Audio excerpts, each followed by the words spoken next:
آپ کو پتہ ہے کنزر کو آپ میرے سے زیادہ جانتے ہیں، یہ مصدق کے معاملات سے بلکہ اس سے بہت پہلے لیٹن امریکہ میں جو شروع ہوا، بنانا ریپبلکس میں جو کچھ ہوا، اس سارے معاملے کو ذہن میں رکھتے ہوئے آپ تاریخ کے اسٹوڈنٹ ہیں، آپ کو ان دوستوں کے ساتھ کچھ تھوڑی بہت گفت و شنید کرنی چاہیے. ایک لوک وارم، مجھے اجازت دیجیے یہ کہنے کی، کیونکہ بہرحال میں آپ کا ووٹر بھی تھا اور مجھے محسوس یہ ہوا کہ یہ ایک طرح سے فیلئر ہے آپ کی فارن پالیسی کا، کہ آپ کے پرسنل ریلیشن شپ ایسے ہونے چاہیے تھے کہ چائنا کو احتجاج کرنا چاہیے تھا کہ اس میں وہ آپ کا جو ایک نیریٹو تھا کہ بھئی یہ اس میں رجیم چینج کے شواہد موجود ہیں، چائنا نے ایسا کچھ نہیں کیا. دوسرے تیسرے دن مبارکباد دی جا رہی ہے اور وہ سارا سلسلہ. اصل میں آفتاب دیکھیں، پہلے تو یہ کلیئر ہو جائے کہ اگر میں نے اپنے ملک کی خودداری یا ساورنٹی کے اوپر میں نے سودا کرنا تھا تو اس سے بہتر ہے کہ میں نہ ہی وزیر اعظم رہوں. یہ میرے سے اگر یہ سمجھے کوئی کہ میں اپنے لوگوں کو کسی اور کے لیے قربان کروں گا، کسی اور فارن پالیسی آبجیکٹیوز کے لیے، جو اصل میں اگر آپ بیس دے دیتے ہیں، یا اگر آپ ہمیں یہ کہیں کہ نہیں جی آپ روس نہیں جا سکتے، آپ کون ہیں ہمیں کہنے والے روس نہیں جا سکتے؟ ہندوستان ان کا اسٹریٹجک اہلا ہے، وہ روس سے تیل بھی لے لے، وہ ہتھیار بھی لے لے، اور وہ آپ کا اکنامک پارٹنر بھی بن جائے اور پولیٹیکل پارٹنر بھی بن جائے، تو ہمیں وہ کہیں کہ نہیں جی آپ روس نہیں جا سکتے، چائنا کی آپ کی ریلیشن شپ زیادہ قریب ہو گئی. یہاں لائن ڈرا کرنی پڑتی ہے کہ آپ کھڑے ہوتے ہیں کہ نہیں، مجھے 22 کروڑ پاکستانیوں نے الیکٹ کیا تھا، میری ذمہ داری میرے 22 کروڑ پاکستانی ہیں، پھر میں باقی چیزوں کا سوچوں گا. میری ہمیشہ یہ سوچ ہے کہ ایک ملک جب اٹھتا ہے خودداری سے اٹھتا ہے، قومی غیرت سے وہ ملک اٹھتا ہے. کبھی بھی جوتے پالش کر کے کوئی قوم آج تک اوپر نہیں اٹھا. خان صاحب، اس معیشت کے ساتھ کیسی خودداری، کیسی غیرت، یہ سارے تو کلیشز لگتے ہیں. آپ انڈیا کی مثال دے رہے ہیں، انڈیا کی معیشت دیکھیے آج کہاں پہنچی ہوئی ہے. میری گزارش صرف یہ، کیا ہی اچھا ہوتا، آپ یہ بڑے خوش آئند اقدامات ہیں آپ کے، ہر پاکستانی آپ کو اپریشیٹ کرتا جو آپ کر رہے ہیں، ماں سوائے بیگرز کے، کہ ٹھیک ہے جناب آپ خودداری، مصلحت کوشی بڑی اچھی بات ہے، لیکن چائنا جو آپ کے بالکل ساتھ بیٹھا ہوا ہے، جس کی انسرکلمنٹ کے قصے بڑے ہواؤں میں لکھے جا چکے ہیں، آپ اس کو تو کانفیڈنس میں لیتے. دیکھیں لوک وارم ان کا آیا کہ نہیں، بس صرف اتنا بتا دیجئے. آفتاب میں آپ کو ایک بات، دیکھیں لوگ دعویٰ کرتے ہیں لا الہ الا اللہ، ہر مسلمان دعویٰ کرتا ہے، لیکن وہ بتوں کے سامنے جھک جاتا ہے. یہ سارے بت ہیں، خوف کا بت، پیسے کا بت، میں کا بت، یہ سارے بت ہیں کہ جی میں کیا اپنے نظریے سے پیچھے ہٹ جاؤں. میرا دل ہی نہیں مانتا کہ میں کسی کی غلامی کروں. میرا ہمیشہ پلان یہ تھا کہ ہم نے اب اپنے پیر پہ کھڑا ہونا ہے. ساری پالیسیز میں نے کی بیٹھ کے، اور مجھے خیر تھوڑا دیر لگی سمجھنے کے لیے، کیونکہ پہلی دفعہ گورنمنٹ میں آئے تھے، اتنے بڑے کرائسس تھے، لیکن میں یہ کلیئر تھا اپنے ذہن میں کہ میں نے اس ملک کی آمدنی میں اضافہ کر کے، حالانکہ ہم آئی ایم ایف کے پروگرام میں تھے، ہم نے اپنی گروتھ ریٹ بڑھا کے، اپنی آمدنی بڑھا کے، اپنے ٹیکسیشن بڑھا کے، اور ڈالرز ملک میں زیادہ لا کے، شروع میں اوورسیز پاکستانیز جس طرح انہوں نے ریمیٹنسز، اور پھر اپنی ایکسپورٹس بڑھا کے، یہی طریقہ تھا اپنے ملک کو پیر پہ کھڑا کرنے کا. میں یہ ہمیشہ یہ بھی سمجھتا تھا کہ اگر ہم کسی اور کی جنگ میں شرکت کریں، یہ ہماری ترقی رک جاتی ہے. یعنی آپ ترقی نہیں کر سکتے. آپ جب وار آن ٹیرر تھی، یا کرکٹ ٹیمز ہی نہیں آتی تھی، چھوڑیں کہ انویسٹر آنے پاکستان میں، پاکستان کو انہوں نے کہا most dangerous place in the world. یعنی ہم نے ان کی جنگ میں شرکت کر کے اپنا ملک کا تباہی کر کے رکھ دی.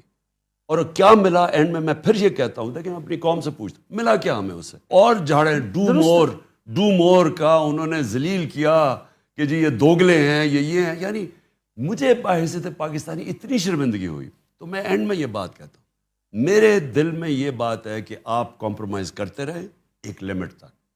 جدھر آپ یہ سمجھتے ہیں کہ آپ کا ضمیر ہی نہیں مانتا، میرا تو ایمان ہی نہیں مانتا کہ میں جا کے جی اس طرح کھڑا ہو جاؤں ان کے سامنے. ہندوستان کھڑا ان کے سامنے. ہاں ہمارے اس وقت اکنامک سچویشن فریجائل ہے ہمارے زمانے میں. اب تو انہوں نے بیڑا غرق کر دیا نا. اب تو خیر اور بات ہے نا. ہمارے زمانے میں میں نے نیوٹرلز کو سمجھایا بھی تھا کہ یہ بڑی مشکلوں سے ہم نے اکانومی سنبھالی ہوئی ہے، کیونکہ ایک کرونا آ گیا، کرونا کے آفٹر افیکٹس آ گئے، کموڈٹی سپر سائیکل آ گیا، انرجی کی قیمتیں بڑھ گئیں، ہمارے پاس فارن ایکسچینج کے ریزروز کم تھے. تو بڑی مشکلوں سے ہم نیویگیٹ کر رہے تھے اس میں سے. تو میں نے جب مجھے پتہ چلا سازش ہو رہی ہے, میں نے نیوٹرلز کو سمجھایا, شوکت ترین کو بھی بھیجا سمجھاؤ کہ دیکھیں اگر اس وقت آپ نے یہ سازش کو کامیاب ہونے دیا تو یہ سارا بکھر جائے گا. یہ بڑی مشکلوں سے ایک مارکیٹ کا آج کانفیڈنس ہے, اگر آپ نے ہلایا تو یہ سنبھال آپ نہیں سمجھیں گے. میں نے یہ ایگزیکٹلی میں نے کہا ٹیل سپن میں چلی جائے گی آپ کی اکانومی, کیونکہ ہمارے پاس اتنے ریزروز نہیں ہیں. جو آپ نے ہندوستان کی بات کی, ہندوستان کے پاس ریزروز ہیں, لیکن میں پھر بھی یہ سمجھتا ہوں کہ امریکہ سے میں جانتا ہوں ان سے کیسے بات کرنی ہے, میں ان کی سمجھتا ہوں سائیکی. امریکہ کبھی بھی جب وہ سمجھتا ہے نا کہ اپنے کوئی نیشنلزم اپنے انٹرسٹ کے لیے کھڑا ہے, وہ ریسپیکٹ کرتے ہیں. جی جی. جب آپ ان کے پیر میں گرتے ہیں, جس طرح یہ چیری بلاسم گرا ہوا ہے, ٹرمپ نے آپ کی بڑی عزت کی, میری بالکل ٹرمپ سے بالکل ٹھیک, اور اتنی عزت دی جو پروٹوکول دیا مجھے اس نے. آنے والے دنوں میں اگر آپ پھر سے پرائم منسٹر ہوتے ہیں, پرائم منسٹر صاحب میں قطع کلامی کر رہا ہوں, یہ بتائیے کہ امریکہ کے ساتھ آپ کس طرح کے تعلقات فورسی کرتے ہیں؟ دیکھیں امریکہ سے ہمیں ہمیشہ اچھے تعلقات رکھنے, وہ اس لیے رکھنے چاہیے کہ امریکہ ایک ورلڈ پاور, ہم سب سے زیادہ ایکسپورٹ کرتے. ہمارے جو سب سے امیر پاکستانی ہیں وہ امریکہ میں بیٹھے ہوئے ہیں, جو اوورسیز امریکہ کی جو پاکستانی کمیونٹی ہے وہ سب سے امیر کمیونٹی ہے پاکستانی. ٹرو. تو ہمیں تو ہمیشہ, لیکن دیکھیں اچھے تعلقات اور غلامی میں بڑا فرق. جی. جو وہ میرے سے چاہ رہے تھے نا, وہ غلامی چاہ رہے تھے کہ آپ روس نہ جائیں, آپ جی یہاں بیسز دے دیں. میں اس چیز کے لیے, آپ کو یقین تھا کہ جنگ نہیں ہوگی یوکرائن میں؟ ہاں میں اطلاعات نہیں تھی آپ کو کوئی ایسی؟ نہیں, میں ہمیشہ سمجھتا تھا کہ جنگ نہیں ہوگی. اس کا مطلب ہے آپ کی اطلاعات ہی نہیں, آپ کا نیٹ ورک ہی ٹھیک نہیں. نہیں, یہ بات نہیں ہے. دیکھیں جو جنگ ہے نا, یہ جو پریزیڈنٹ پوٹن نے جو یوکرین میں کی, میں یہ سمجھتا تھا کہ آج کل کے زمانے میں کوئی اس طرح کی جنگ نہیں لڑے گا. پھر جب پریزیڈنٹ پوٹن مجھے ملا, 3 گھنٹے اس نے میری میٹنگ کی, اور ہمیں کیا پتا تھا کہ ہم وہاں پہنچے رات کو تو اگلے دن صبح جنگ شروع ہو جاتی ہے. میں تو بائی دا وے جنگ میں بلیو ہی نہیں کرتا, ہمیشہ ایک مسئلہ حل کرنے جاتے ہیں دوسرے شروع ہو جاتے ہیں. لیکن وہ اس نے پھر مجھے 1 گھنٹہ سمجھایا نقشے سامنے رکھ کے کہ کیوں اس نے یہ کیا. اس نے کہا میں بار بار ان کو بتاتا رہا کہ یہاں نہ آؤ, یہ ہمارے نیشنل انٹرسٹ ہے, کیا ضرورت ہے آپ کو نیٹو کو ہمارے بارڈر پہ آنے کی. اس کا یہ نیریٹو تھا, وہ مغرب کا دوسرا نیریٹو ہے. ٹھیک, ہمیں کیا ضرورت ہے ہم کسی کی سائیڈ لیں, آپ کے ہم کسی نیوٹرل رہیں. خیر خواہ نے نہیں بتایا کہ فی الحال نہ جائیں؟ اصل میں وہ سارے اسٹیک ہولڈر سے ہم بات کر کے گئے تھے, بلکہ میں نے صبح نیوٹرلز کو بھی کال کیا تھا جانے سے پہلے, اور انہوں نے کہا ہم سب نے ڈسکس کیا ہے یہ ٹھیک ٹائم ہے جانے کا, اب کینسل نہیں کر سکتے. اور پھر وہ کیونکہ ہمیں روس کی ضرورت ہے, ہمیں ضرورت تھی تیل کی, ہمیں ضرورت تھی گندم ان سے خریدنی تھی, گیس ان سے لینی تھی, ضرورت تو ہمیں ان سے, فوج کو ان کی ملٹری ہارڈ ویئر لینا تھا, تو ضرورت تو ہمیں تھی. یہ شاہ محمود قریشی صاحب کو کوئی انویٹیشن آئی ہے چائنا سے؟ جی, بلکہ ترکی اور چائنا دونوں سے انویٹیشن آئی. یہ ایک بڑی اہم ڈیولپمنٹ میرا خیال ہے. یہ بھی آپ کے جلسے ولسے دیکھ کے تو نہیں امپریس ہو گئے کہ ایک دم دیکھیے کہ اصل لیڈر تو یہ؟ ان کی ساری ایمبیسیز ہیں یہاں, اور ان کی ایمبیسی سے ان کو پوری رپورٹ جاتی ہے. انہوں نے ساری جگہ کوشش کی پیسے پوسے لینے کی. شہباز شریف آپ کو پتہ ہے پنجاب سپیڈ سے وہ پھر سپیڈ میں پھرا ساری جگہ پیسے لینے کے لیے, اور کہیں سے اس کو ملا نہیں. وہ کیوں نہیں ملا؟ اس لیے نہیں ملا کہ ان ساروں کو پتہ چل گیا کہ جب رجیم چینج ہوئی تو پاکستان کی تاریخ میں کبھی نہیں ہوا کہ لاکھوں لوگ سڑکوں پہ نکلا ہے, ایسا کبھی ہوا ہی نہیں ہے. تو ان ساروں کو جب خبریں گئیں تو انہوں نے کہا کوئی بھی اس کو بیک نہیں کرنا چاہتا اس گورنمنٹ کو جس کی پبلک کے اندر پاپولیرٹی نہیں ہے. تو یہ بہت بڑی, وہ باہر کی دنیا بھی دیکھتی ہے, اور ان کو پھر لگ رہا ہے کہ کوئی عارضی سیٹ اپ ہے. آپ کا ووٹر خان صاحب وہ آپ پر جان نچھاور کرتا ہے, آپ سے بڑی محبت کرتا ہے, لیکن جس انقلاب کی آپ بات کرتے ہیں یہ کہا یہ جاتا ہے کہ وہ اس کے لیے تیار نہیں ہے, وہ اس کی قیمت ہے, کیونکہ انقلاب ایک بڑی خطرناک چیز ہے. تبدیلی, ایوولوشن, ریولوشن, یہ مختلف چیزیں ہیں. آپ انقلاب مانگتے ہیں, قوم انقلاب کے لیے تیار نہیں. دیکھیں کتنی مہنگائی ہوگی, کس قدر ذلت اور رسوائی ہوگی, لیکن کیا آپ ہی کال دیں گے تو یہ باہر آئیں گے؟ اگر انہیں تبدیلی, چینج, عزت, انقلاب چاہیے ہوتا تو آپ کی کال کی محتاجی نہیں ہونی چاہیے تھی. آفتاب کل میں نے کال دی ہوئی ہے, وہ تو آپ نے دی نا, سارے پاکستانیوں کو. یہ آئیں گے باہر, اس میں کوئی شک نہیں. اتنی زیادہ مہنگائی کر یہ خود کیوں نہیں نکلتے؟ مجھے میں کیوں میں ساروں کو کہہ رہا ہوں میں کیوں کہہ رہا ہوں پہلے میں یہ واضح کر دوں. انہوں نے بار بار ہمارے 3.5 سال میں کہا کہ جی مہنگائی میں لوگ تباہ ہو گئے, مہنگائی اتنی ہو گئی. ہم ان کو کہتے بھی رہے کہ کرونا کے بعد سپر سائیکل آ گیا, دنیا میں قیمتیں بڑھ گئی ہیں, عالمی مہنگائی ہے. ہمیں کہے جی آپ نے 4 روپے پٹرول کی قیمت بڑھا دی, اور شور میں جائے. وہ بلاول صاحب اس نے پوری مہنگائی مارچ کر دی. وہ اور بات ہے کہ وہ لوگوں کو یاد ہے کام پہ ٹانگنے والی مارچ, اور وہ روپیہ خرچ کر دیا اس نے یہاں پہنچانے کے لیے کہ جی وہ مہنگائی ہوگی بہت. تو ان کا سارا جو وجہ تھی یہ سازش کی, جو انہوں نے پبلکلی ڈکلیئر کی, وہ مہنگائی تھی کہ بہت مہنگائی کر دی. ٹھیک جی, انہوں نے جو منہ کھولتا فضل الرحمان لانگ مارچ آئے تو وہ پہنچ گیا مہنگائی ہے, یہ کہتے ہیں مہنگائی ہے.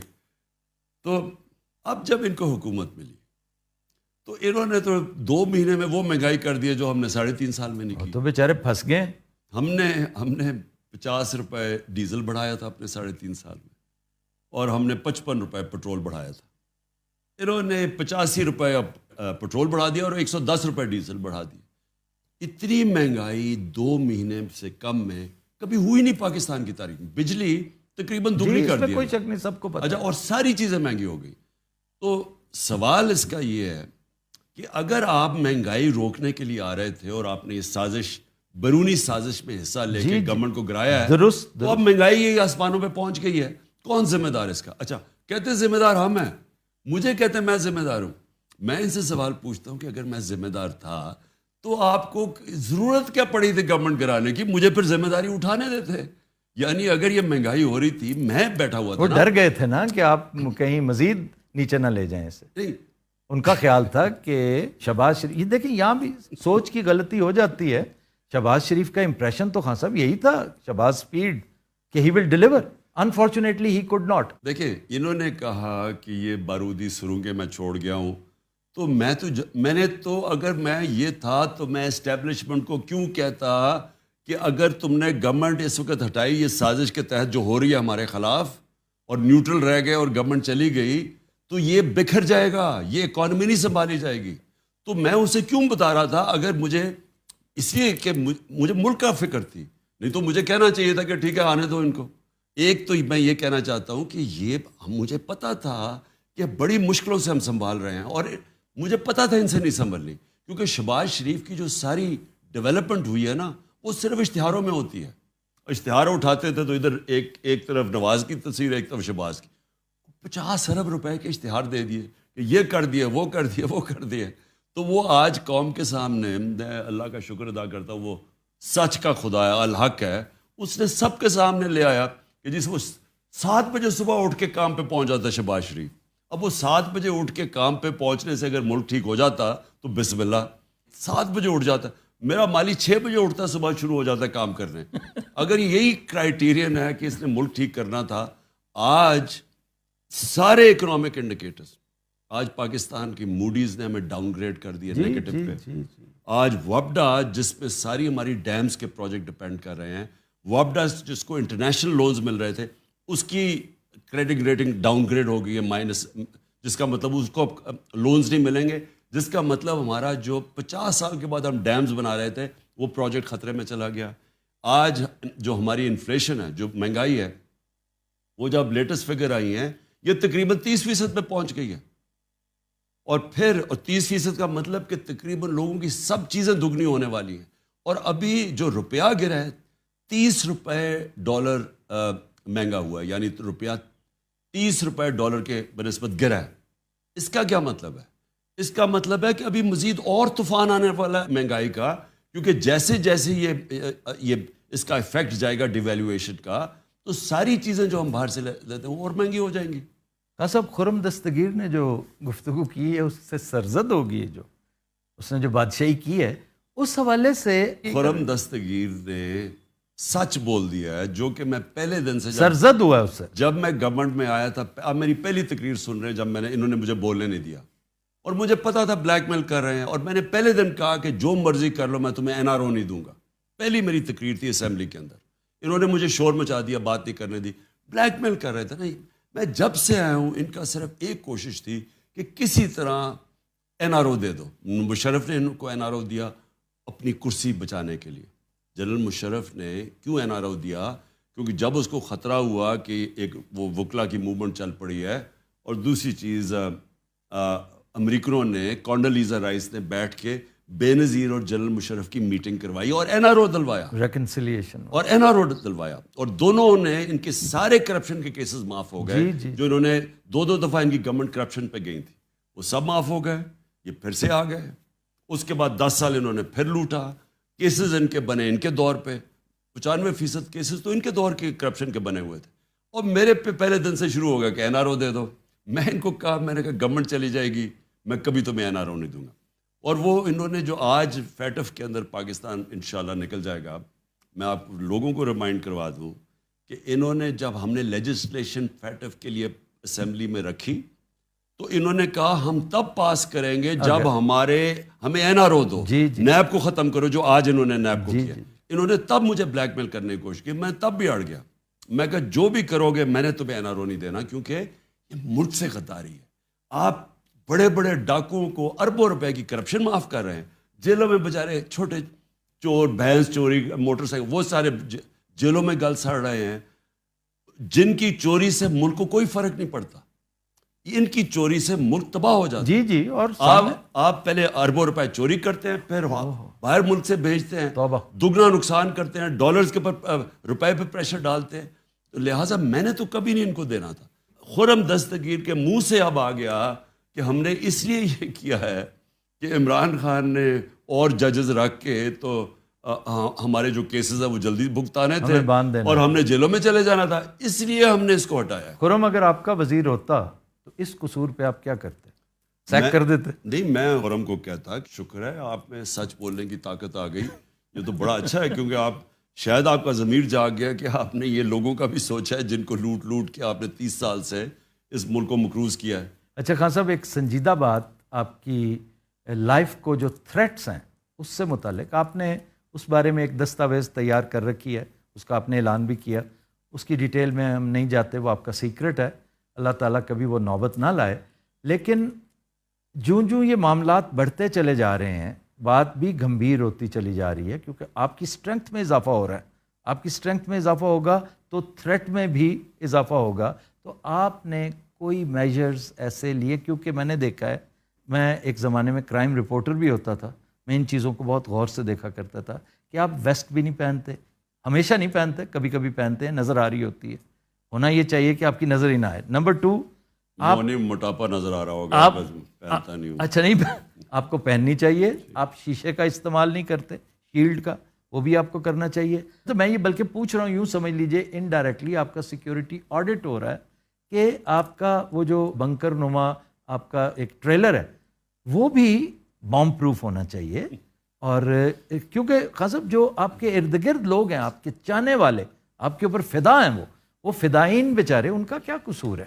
آپ تو بے خوف ہیں، لیکن میئرز لینے میں تو کوئی حرج نہیں۔ دیکھیں آفتاب، جن لوگوں نے پوری سازش کی تھی اور ہٹایا تھا مجھے، وہ یہ سمجھ رہے تھے کہ جیسی ہٹایا تو یہ مٹھائیاں بنٹیں گی، پورے ان کا تھا کہ ماحول تو بنایا ہوا تھا کہ ملک تباہ ہو گیا۔ یہ وہ اور بات ہے کہ اکنامک، پاکستان کی اکنامک سروے کی جو فگرز آئی ہیں اس میں اس طرح کی پرفارمنس 30 سال میں کسی گورنمنٹ کی نہیں ہوئی، آخری 2 سال میں جو ہماری تھی، اس کے کہ یہاں کرونا بھی ہوا، یہاں سارے چیلنجز ہوئے، یہاں انٹرنیشنل پرائسز بڑھے، تو سب کے باوجود آخری 2 سال میں جو پرفارمنس تھی، تو انہوں نے پورا ماحول بنایا ہوا تھا کہ جی تباہ ہو گیا ملک اور یہ نااہل ہے اور وغیرہ وغیرہ۔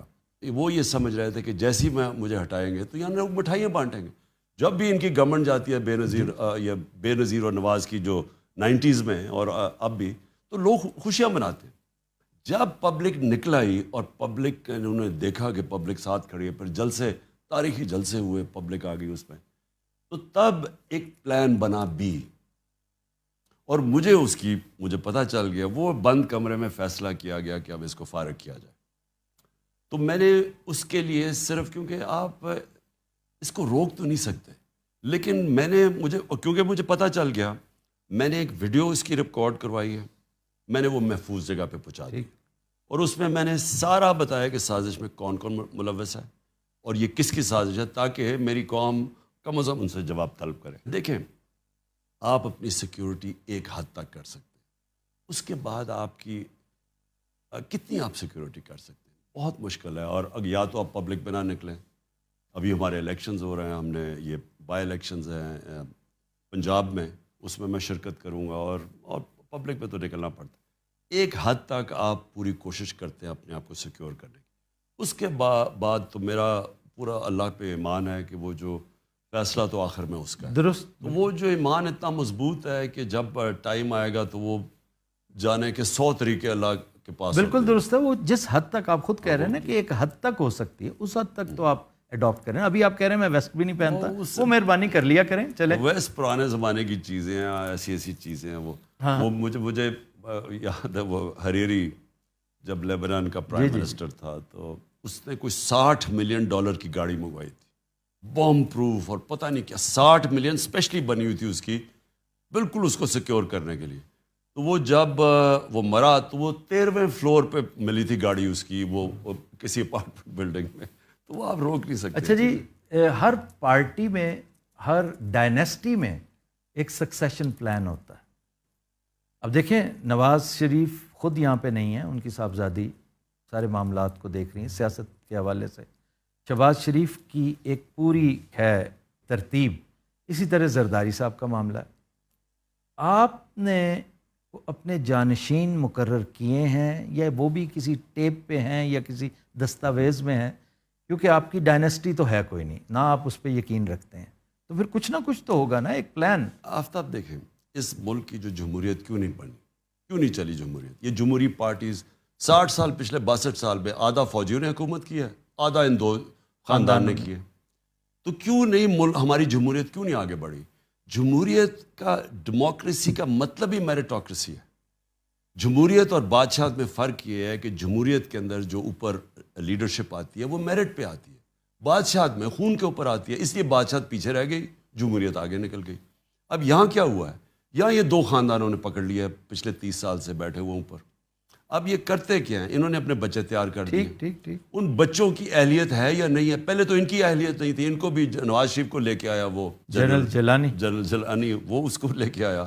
کوئی اہلیت تو تھی نہیں اس کی, اس لیے ابھی تک بھی لیڈر نہیں بنا, ابھی بھی پرچیاں پکڑی ہوئی ہوتی ہے. اور جو دوسرا ہے وہ ذوالفقار علی بھٹو کی فیملی ہے. اب ان کی کتنی اہلیت ہے؟ اوپر سے زرداری نے ہائی جیک کر دیا, اس نے اپنے بیٹے کو بنا دیا. تو ان کی کیا اہلیت ہے؟ مثلا کیا مقابلہ کر سکتی تھی مثلا مریم کا, میں کہوں کہ کیا وہ مقابلہ کر سکتی ہے چودھری نثار کا, جیسا 30 سال کی اس کی سروس تھی؟ کیا اعتزاز احسن کا مقابلہ کر سکتا ہے بلاول, جو کہ بڑا منجے ہوئے؟ یعنی میرٹ پہ تو ان کو آنا چاہیے تھا. تو انہوں نے اپنے خاندانوں کو کر کے ان کی پارٹیز ختم کر دی ہیں. آج پیپلز پارٹی ایک چھوٹی سی پارٹی رہ گئی انٹیریئر سندھ کی, اور اگر انٹیریئر سندھ میں فری اینڈ فیئر الیکشنز ہو, جو یہ کرنے نہیں دیتے, خوف ہے وہاں, لوگوں کو ڈراتے ہیں, جھوٹے کیسز, خوف ہے. آپ نے چیلنج کر رکھا ہے؟ میں انشاءاللہ سندھ میں جا کے کیمپین کروں گا. میں آپ کو آفتاب لکھ کے دوں گا کہ میں اس کو شکست دوں گا وہاں, کیونکہ یہ صرف خوف ہے. جیسے لوگوں کا خوف ٹوٹے گا, اس کو وہ ان کو نفرت کرتے ہیں ان لوگوں سے. ادھر بیٹھ گئی ہے ان کی شریفوں کی پارٹی, یہ رہ گئی سینٹرل. آپ تو لکی ہیں کہ آپ کو یہ خاندانی, یہ مروسی سیاست نہیں کرنی پڑ رہی, تو کوئی ایک ترتیب آپ نے بھی وضع کی ہے. تو میں پہلے کہہ دوں نا کہ یہ ان کی خاندانی پارٹیز نے اپنی پارٹیز بھی سکڑ گئی ہیں, ملک میں جمہوریت بھی ڈیولپ نہیں. میرا جو پوری کوشش ہے کہ ابھی الیکشنز جیسی جنرل الیکشنز ہو جائیں, میں نے انشاءاللہ پوری تیاری کر کے ایک صحیح الیکشن کروانا ہے پارٹی میں. ٹھیک. اور جب پارٹی میں, اب کیونکہ ہم نے پہلا الیکشن ٹرائی کیا, وہ اتنا پہلی دفعہ کسی پارٹی نے اتنا بڑا الیکشن کیا, وہ صحیح نہیں ہوا. دوسرا ہم کرنے لگے تھے, وہ بیچ میں رہ گیا وہ. اب جو الیکشن, اب جو ہم نے اپنی ایکسپیرئنس سے سیکھا ہے, یہ جو اب الیکشن ہوگا, یہ اصل میں اس پارٹی کی لیڈرشپ اوپر لے کے آئے گا. میں ابھی بھی ہماری پارٹی میں ISF جو ہماری تھی, اس سے لیڈرشپ آ رہی ہے. اب مراد سعید ادھر سے اوپر آیا ہے, وہ شاہد خٹک وہ ادھر سے اوپر آیا ہے. جیسے جیسے ISF اور نیچے سے الیکٹڈ لیڈرشپ آتی رہے گی, خود ہی ہماری پارٹی ممبرز فیصلہ کریں گے کہ میرے بعد کون ہے. نہیں, آپ بھی تو دیکھیں نا, آپ کی حیثیت ایک فادر فگر کی بھی ہے کہ آپ ایک لسٹ بنا کے اپنی ہائرارکی وہ نہیں دیں گے. آفتاب دیکھیں, جو نومینیشن ہے نا, وہ آبجیکٹو ہوتی ہے, وہ ایک پرسن لائک کے اوپر آ جاتی ہے. میں غلط بھی ہو سکتا ہوں, لیکن جب آپ ایک صحیح معنی میں الیکشنز کر کے باڈیز اوپر لے کے آتے ہیں, تو وہ پھر آپ کی اصل تو قیادت آتی ہے جب وہ ایک پارٹی کی ممبرشپ اس کے پیچھے کھڑی ہو. آپ مردم شناسی کے حوالے سے بڑے معصوم سمجھے جاتے ہیں اور آپ اس کا برملا اظہار بھی کرتے ہیں, اپنی والدہ صاحبہ کا ریفرنس بھی دیتے ہیں. تو یہ تو بہت بڑی فی زمانہ جو سیاست ہے اس میں بہت بڑی ڈس ایڈوانٹیج ہے. تو آپ 10 میں سے کیا ریٹنگ کریں گے اپنے آپ کو؟ 7, 5, 4؟ دیکھیں آفتاب, میں صرف لوگوں کو یہ بتا دوں کہ میری والدہ نا جب میں بڑا ہو رہا تھا ہمیشہ مجھے میری بہنوں کے سامنے کہتی تھی کہ مجھے اس کی بڑی فکر ہے, یہ جی آپ نے کہا یہ انٹرویو بڑا میں. سیدھا ہے, یہ لوگوں کی بات مان, اور میں ٹرسٹ کرتا, ہمیشہ لوگوں کو ٹرسٹ کرتا. اگر مجھے کوئی چیز کہتا تھا کوئی, تو یا تو خیر واضح ہو جائے نا کہ دو نمبر ہے, لیکن عموماً میں ٹرسٹ کرتا ہوں کہ ہاں ٹھیک ہے, یہ جو کہہ رہا ہے وہ سچ ہی ہوگا. اور یہ میں اپنی والدہ کو بھی کہتا رہتا جب تک وہ زندہ تھی. میں نے کہا مجھے کیا فرق پڑتا ہے, میں کرکٹ کھیلتا تھا, کوئی اگر کسی نے دھوکہ بھی دے دیا کچھ تو مجھے کیا فرق پڑتا. لیکن جو 3.5 سال میں نے پاور میں رہا ہوں, سفر کیا آپ نے بہت زیادہ. میں سمجھتا ہوں کہ یہ پہلی دفعہ میں نے ریئلائز کیا کہ بہت بڑی کمزوری ہے آپ کی. یس. جب آپ لوگوں کو ٹرسٹ کر دیتے ہیں نا, دیکھیں اس میں تو پہلے تو مجھے نقصان ہوتا تھا نا, لیکن اس میں ملک کو نقصان ہوتا ہے. ٹھیک. لہٰذا جو میں نے 3.5 سال میں سیکھا ہے, یعنی میں نے اپنی زندگی میں نہیں سیکھا جو ان 3.5 سال میں سیکھا. آپ نے کوئی اس کا سدباب بھی کیا ہے کہ نہیں؟ کوئی مردم شناسی کے لیے کوئی چھوٹا سا ہلکا احباب بنائیے, کیونکہ آپ کی معصومیت سے ناجائز فائدہ تو لوگ اٹھاتے رہیں گے, اور آپ ان 2 سالوں میں چالاکی وہ نہیں سیکھ سکتے, وہ آپ کے اندر نہیں ہے. نہیں, چلاکی تو نہیں سیکھ سکتا, لیکن آفتاب میں آپ کو ایک بات بتاؤں کہ پہلے جو ہوتا تھا نا, میں بڑی, یا تو مجھے کوئی کنونس ہو جانا کہ یہ 2 نمبر آدمی ہے, لیکن میں فیصلے کر لیتا تھا. اب میں نے ایک سسٹم اپنے ذہن میں بنایا ہوا ہے کہ میں نے جب تک مجھے ویریفیکیشن, ایک انگریزی کا ورڈ ہے ڈیو ڈیلیجنس, جب تک وہ میں نہیں کروں گا میں اب فیصلہ نہیں کرتا. یہ آپ نے شوکت ترین سے لیا ہوگا, کیونکہ بینکرز ڈیو ڈیلیجنس ضرور کرتے ہیں. نہیں, جو پوزیشن جب آپ پرائم منسٹر یا منسٹر بن جاتے ہیں تو آپ کو ضرور کرنی چاہیے, کیونکہ نقصان آپ کو نہیں ہوتا, آپ اپنے ادارے اپنے ملک کو نقصان پہنچاتے ہیں. اچھا, آن اے لائٹر نوٹ, لوگ جو آپ کے کرٹکس ہیں, جو پسند بھی کرتے ہیں نہ چاہتے ہوئے بھی, شاید آپ کے ووٹرز بھی ہوں, وہ کہتے ہیں کہ آپ کے اندر وائٹامن آئی بہت ہے, تو اس کی کیا وجہ ہے؟ اس کا مطلب کیا ہے؟ اس کا مطلب کیا تکبر ہے؟ جی, کہ آپ مطلب ہے کہ اپنے آپ کو ہمیشہ, جیسے پہلے کہا جاتا تھا کہ جس میں اب میں واضح تبدیلی دیکھ رہا ہوں, میں خود کہا کرتا تھا کہ خان صاحب میں وہ جو ایک ڈیوائن رائٹ والی بات ہے نا, کہ وہ کہتے ہیں نہیں جناب, میں اگر بہت اعلیٰ کرکٹر ہوں یہ میرا ڈیوائن رائٹ تھا, میں اگر شہزادہ ہوں کرکٹ کا یہ میرا ڈیوائن رائٹ تھا, میں اگر سب سے زیادہ پاپولر پالیٹیشین اور پرائم منسٹر ہوں یہ میرا ڈیوائن رائٹ ہے. تو اس لیے آپ کے بارے میں لوگ کہتے ہیں کہ آپ آئی ایم دا ون, تو وہ زیادہ آپ کے ہاں. آفتاب میں آپ کو بتاؤں, یہ آئی کس میں آتا ہے؟ یہ ایکچولی ڈیوائن رائٹ والوں پہ آتا ہے, کہ جو سمجھتے ہیں کہ میں جی کیونکہ میں نواز شریف کی بیٹی ہوں تو میرا ڈیوائن رائٹ ہے, اور میں اپنے آپ کو سمجھتی ہوں کہ مجھے کسی کی ضرورت ہے مجھے سے پوچھنے کے لیے کہ پیسے کدھر سے آئے, کیونکہ میرا تو ڈیوائن رائٹ ہے. یا وہ بلاول, اس نے کہا کہ اگر نیب نے کسی چیز پہ بلایا, کہتا کہ اگر مجھے نیب بلائے گی تو میں یہ کر دوں گا. یہ ڈیوائن رائٹ ہے. جو آدمی اپنے پیر پہ اسٹرگل کر کے پہنچتا ہے وہ کبھی یہ نہیں کہتا ڈیوائن رائٹ ہے. جو بھی اسٹرگل کر کے, مثلا آپ نے اگر ملک میں اپنے ملک کے ٹاپ کھلاڑی یا ٹاپ 11 کھلاڑیوں میں آنا ہے تو اس کا ایک بڑا لمبا پروسیس ہے اسٹرگل کرنے کا. اس میں ماریں کھاتے ہیں, گرتے ہیں, چڑھتے ہیں. وہ جب ادھر آپ پہنچتے ہیں پھر وہ اپنے آپ کو وہاں رکھنا وہ سارا اسٹرگل ہے. پھر ایک ہاسپٹل, یا جب شروع کیا کینسر ہاسپٹل, اور اب نمل یونیورسٹی, القادر یونیورسٹی ہے, یعنی 2 یونیورسٹیز شروع, اب دوسری شروع ہے. یہ ایک بہت بڑی اسٹرگل ہے. اور پھر پولیٹکس کے اندر 2 پارٹی سسٹم میں 0 سے شروع کر کے 14 سال مذاق اڑنا پولیٹکس میں ہے, وہ ایک بہت بڑی اسٹرگل ہے. تو جو اسٹرگل کرتا ہے نا وہ کبھی ڈیوائن رائٹ نہیں سمجھتا, کیونکہ آپ کی اونچ نیچ ہوتی ہے نا. اسٹرگل آپ جب کرتے ہیں تو وہ ایسے نہیں, آپ اوپر, آپ کبھی گرتے ہیں پھر اوپر جاتے ہیں پھر گرتے ہیں. تو جو نیچ ہوتی ہے نا جب آپ گرتے ہیں وہ آپ کو ایک بڑا زبردست ایجوکیشن دیتی. اصل زندگی میں نے جب سیکھا ہے مشکل وقت نے سکھایا, جب آپ برا وقت ہو.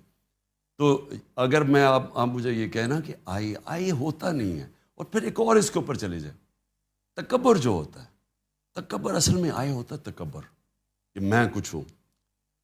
تکبر وہ آدمی جس میں اللہ میں ایمان ہوتا ہے نا, اس میں تکبر آ ہی نہیں سکتا. کیونکہ وہ یہ جب آپ کہتے ہیں نا میں نے یہ کیا, اس کا مطلب آپ نے اللہ کا جو رائٹ ہے وہ ڈینائی کر دیا. میں نے جتنی زندگی میں مارے کھائی ہیں, کسی نے, میں آپ کو یقین دلاتا ہوں, کسی نے اتنی دفعہ گرا نہیں ہے جتنا میں گرا ہوں. اونچ سے نیچے آتا تھا پھر وہ کھڑا ہوتا. تو اس میں جو سب سے بڑا سبق میں نے سیکھا کہ کوشش انسان کی, کامیابی اللہ دیتا ہے. آپ جو مرضی کر لیں, آپ محنت جتنی مرضی کر لیں, جب تک اوپر والے کا حکم نہیں آپ کامیاب نہیں ہوتے. تھوڑا سا اسٹریٹجک کوشچن, جتنی پاپولیرٹی اللہ تعالیٰ نے آپ کو عطا کی ہے, جس طرح نظر آ رہا ہے, میں نے اپنی آنکھوں سے, میں نے ذوالفقار علی بھٹو کی پوری مہم دیکھی ہوئی ہے. میں بہت چھوٹا تھا لیکن میرے والد چونکہ پیپلز پارٹی کے فاؤنڈنگ ممبرز میں سے ایک تھے, تو ہم نے غور سے دیکھا ہے یہ اس کو ایک طرح سے سرپاس کر گئی ہے آپ کی پاپولیرٹی. اور جو لوگوں کا بھی بیانیہ ہے نا کہ آپ کے ساتھ زیادتی ہوئی ہے, کچھ لوگ ایسے ہی خواہ آ کے کھڑے ہو گئے ہیں آپ کے ساتھ, تو آپ کو اتنا زیادہ تشکر اور سرشاری کی کیفیت جو اللہ تعالیٰ نے آپ کو عطا کر رکھی ہے, اس کے بعد میٹر کرتا ہے کہ آرمی چیف کوئی بھی ہو, جو مرضی آ جائے. آپ یقین کریں میرے کبھی ذہن میں بھی آرمی چیف نہیں آیا. میں نے تو کبھی سوچا ہی نہیں آرمی چیف کا. اب تو اکا ہی نہیں آنا چاہیے, کوئی بھی ہو. میں تو بات کر رہا ہوں جب میں پرائم منسٹر تھا, میں نے تو کبھی سوچا یہ سارا یہ جو وہ دستگیر وہ ہو جی نومبر میں آرمی چیف بٹھانا تھا, یہ وہ لوگ کرتے ہیں جو کنٹرول کرنا چاہتے ہیں, جو اداروں کو کنٹرول کرتے ہیں, جو فوج کو کنٹرول کرتے ہیں. جنرل فیض کو بہت ایسوسیٹ آپ کے ساتھ کیا جاتا تھا, وہ آپ کے ساتھ کچھ ضرورت سے زیادہ پیار محبت کا اظہار کرتے رہے, بعض لوگوں کو بدہضمی ہوتی تھی. آفتاب یہ فیکچولی غلط ہے. جنرل فیض تھا I S I chief. I S I chief کو ہوتا ہے پرائم منسٹر سے ڈائریکٹ ریلیشن شپ اس کی. میں تو اور کسی فوجی کو جانتا ہی نہیں تھا, میں تو کسی اور جنرل کو نہیں جانتا, میری تو ان سے انٹریکشن کسی سے نہیں ہے. بلکہ میرا تو یہ تھا کہ جنرل باجوہ کو میں نے کہا تھا کہ آپ مجھے ریکمینڈ کریں کیونکہ آپ کی فوج ہے, آپ جانتے ہیں. یہ جو خوف تھا مخالفین کو کہ جناب میں کوئی سفارش کر کے کوئی لاؤں, کیونکہ مجھے کوئی ڈر ہے کہ جی اگر آرمی چیف میرا نہ ہوا تو پتہ نہیں ملک کی چلے. یہ نواز شریف ٹائپ لوگوں کو فکر ہوتی ہے, انہوں نے کرپشن کی ہوتی ہے, ان کو ڈر سارا وقت ہوتا ہے کہ ان کے پیسے نہ پکڑے جائیں, ان کو ایک آرمی چیف چاہیے جو ان کی سارا وقت ساتھ کھڑا ہو, بلکہ وہ چاہتے ہیں جو فوج ہے وہ پنجاب پولیس بن جائے. میرا کبھی یہ ایشو نہیں, نہ میں نے کبھی جوڈیشری میں انٹرفیئر کیا, نہ میں نے کبھی کسی سے پولیس سے کوئی انتقامی کارروائی کروائی, نہ میں نے نیب میں انٹرفیئر کیا, نہ میں نے کوشش کی کہ کوئی بھی ایف آئی اے کے ذریعے جھوٹا کیس نہ ہو, صرف جو کہ کرپشن کے کیسز تھے بڑے بڑے ان کے اوپر. یہ جو کام ہے نا آپ جو پولیس کو غلط استعمال کر رہے ہیں, میرے اوپر کوئی 9 ایف آئی آرز ہیں, ہمارے لوگوں پہ ایف آئی آر, سندھ کے اندر جو ان کے خلاف کھڑا ہوتا ہے ایف آئی آر, میڈیا کے اوپر جو زور ہے, جو ٹک ٹاکرز کو ٹیلی فون کر کے دھمکیاں, جو سوشل میڈیا کے لوگوں کو دھمکیاں, یعنی جو ایف آئی اے سے جو جس طرح کا زور آ رہا ہے میڈیا کے اوپر, اینکرز کے اوپر, ہم نے تو یہ کبھی بھی نہیں کیا. یہ وہ لوگ کرتے ہیں جو پاور صرف لیتے ہیں ذاتی مقاصد کے لیے. ہم چاہتے ہیں کہ ملک کے ادارے تکڑے ہوں, تو یہ میرے کبھی ذہن میں بھی نہیں آیا آرمی چیف کا. میری جہاں تک تھوڑی بہت آبزرویشن تھی, آئی ایس آئی چیف کی تبدیلی سے پہلے تک میں نے باجوہ صاحب کو آپ کے لیے ہمیشہ کلمہ خیر کہتے ہی سنا, بڑی محبت کا اظہار کرتے دیکھا ہے. ان کی گفتگو میں, ان کے باڈی لینگویج میں کہیں کوئی انوائنس, گو کہ پنجاب میں جو کچھ چل رہا تھا, پنجاب کے معاملات خان صاحب تھے ایسے کہ ہوتا ہے ہر ایک کی پوری جو ہے نا سلطنت کے اندر ویک پوائنٹس ہوتے ہیں. اکبر کے بھی تھے, الیگزینڈر کے بھی تھے, پنجاب آپ کا بہت بڑا ویک پوائنٹ تھا. تو یہ یکا یک آئی ایس آئی چیف کی تبدیلی نے پانسا پلٹ دیا تعلقات میں. نہیں ایکچولی مجھے کبھی سمجھ نہیں آئی کہ یہ ایشوز بنے کیا. یہ میں بعد میں سنتا ہوں کہ جی آپ کہہ دیتے جی ٹھیک ہے جس کو مرضی لیں, نو پرابلم. میں نے ہمیشہ یہ کہا, میں نے تو کبھی بھی یہ نہیں کہا کہ نہیں جی, میں نے صرف یہ کہا کہ جو سردیاں ہیں میں تو پبلکلی کہہ بیٹھا تھا کہ سردیاں ہمارے ساتھ سب سے مشکل ہیں. ایک ہی سازش کر رہے تھے, یہ ہمیں پتہ چل گیا تھا, یہ سارے جو کرپٹ لوگ ہیں ٹولہ یہ سازش کر رہے تھے, یہی این آر او کا چکر تھا سارا. اور دوسرا مجھے افغانستان کی فکر تھی کہ وہاں, میں جون کی بات کر رہا ہوں, کہ وہاں خون خرابہ ہونا تھا. جب امریکن میں جانا تھا وہ اور بات ہے کہ ان کی فوج سرنڈر کر گئی, نہیں تو وہاں فال آؤٹ ہونا تھا, اس کا ڈائریکٹ فال آؤٹ پاکستان میں تھا. تو میرا دوسرا تھا. اور ابھی بھی جو دہشت گردی ہوئی ہے ہمارے بڑے فوجوں نے قربانی دی ہے یہ پچھلے 6 مہینے میں, تو میرا وہ ایشو تھا. میں صرف اس کو چاہ رہا تھا کہ سردیوں میں وہ جنرل فیض رہے. میرا یہ کبھی بھی سوچ نہیں تھی کہ جناب اگلا آرمی چیف کون ہوگا. وہ نومبر تو بہت دور تھی میرے لیے. خان صاحب آخری بات، یہ سوال بھی ہے اور ایک طرح سے پیغام بھی. میں چاہوں گا کہ آپ ہمیں انکریج کرنے کے لیے بتائیں کہ یہ جو زبوں حالی ہے، یہ جو بدحالی ہے، معیشت جس طرح زمین دوز ہو چکی ہے، نوز ڈائیو کر چکی ہے، کل کلاں آپ پھر سے پرائم منسٹر بنتے ہیں تو آپ سمجھتے ہیں کہ آپ اس کو ہینڈل کر لیں گے؟ پہلے تو آفتاب ان کا یہ جب 97 سے 99 تک آئے تھے نون لیگ، آپ ذرا پوچھیں کہ ان کی کیا چھوڑ کے گئے تھے. تب بھی یہ بڑا خسارہ چھوڑ کے گئے تھے، تب بھی ان کی کوئی ایکسپورٹس نہیں بڑھی. دیکھیں دولت تو تب بڑھتی ہے جب ایکسپورٹس بڑھتی ہے. ٹھیک، ان کے دور میں نہ تب ایکسپورٹس بڑھی. اس باری جو 5 سال گزارے تب نہ ایکسپورٹس بڑھی. اور آپ نے ایکسپورٹس واقعی بہت اوپر لے گئے. سو ان کا ہمیشہ دور آتا ہے، یہ مال خود بناتے ہیں، ہر چیز غلط لوگوں کو اپوائنٹ کرتے ہیں، سارے ادارے تباہ کرتے ہیں. یہ نا ہمیشہ مخالفین کے خلاف FIRs اور خوف کے ذریعے یہ حکومت کرتے ہیں. ان کے اندر نہ کوئی ڈیموکریسی ہے. تو یہ جب آئے تھے اس باری، یہ کیوں کوئی سمجھ رہا تھا کہ کوئی اب جب آئے کہ کوئی بدل جائے گا؟ ان کی کوئی اہلیت نہیں ہے، نہ انہوں نے آج تک کبھی کیا ہے. ان کے ماضی اٹھا کے دیکھ لیں. اگر ہم پہلی دفعہ حکومت بنی ہو اور پچھلے 2 سال میں ہماری جو اکنامک پرفارمنس ہے وہ 30 سال میں سب سے بہتر ہے، تو ہم تو پہلی دفعہ آئے تھے. یہ تو بڑے تجربہ کار تھے. تو یہ ایکسپوز ہوئے ہیں.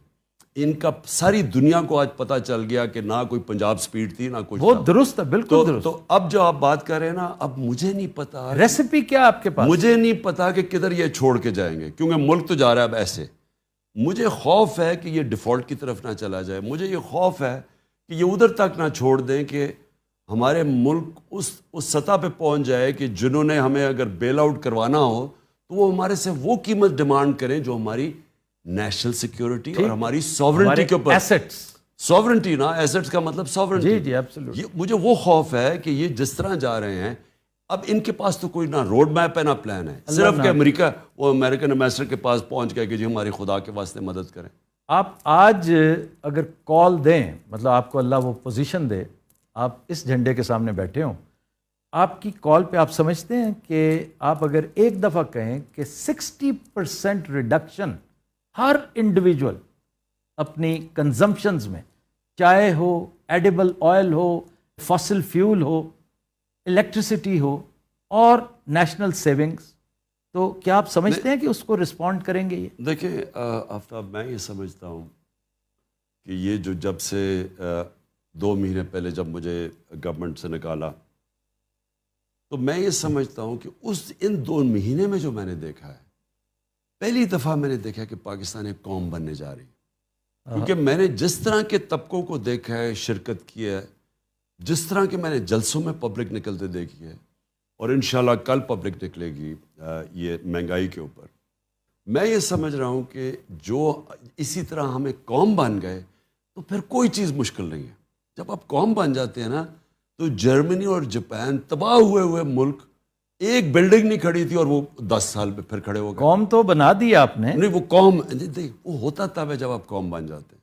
اور مجھے لگ رہا ہے کہ اللہ کا خاص کوئی کرم ہوا ہے اس مشکل وقت میں کہ ہم ایک وہ قوم بننے جا رہے ہیں جو پھر آخر میں یہی جو آپ نے باتیں کی، ہم سب سے پہلے تو بیرون ملک پاکستانی، ان کو جب ہم کہیں گے کہ آپ اپنا پیسہ پاکستان میں رکھیں، اصل مسئلہ تو ڈالرز کا ہے نا، وہ اگر ہمارے ان کو ہم اٹریکٹ کریں، اور وہ سب سے زیادہ محب وطن پاکستانی ہیں، وہ اگر یہاں اپنے ڈالرز لے آئیں ایک عرصے تک، جب تک ہم اپنے پیر پہ کھڑے ہو جائیں، اور پھر ہم ساری چیزیں کہہ سکتے ہیں کہ آج مجھے تو پانی کا بھی مشکل لگ رہا ہے، پانی کی بھی ہم کیسے کنزرو کریں، ہم اپنی بجلی کنزرو کریں. ہم اگر ہمارے پاس مشکل وقت ہے تو ہم اپنا پٹرول اور ڈیزل کنزرو کریں. یعنی یہ قوم کر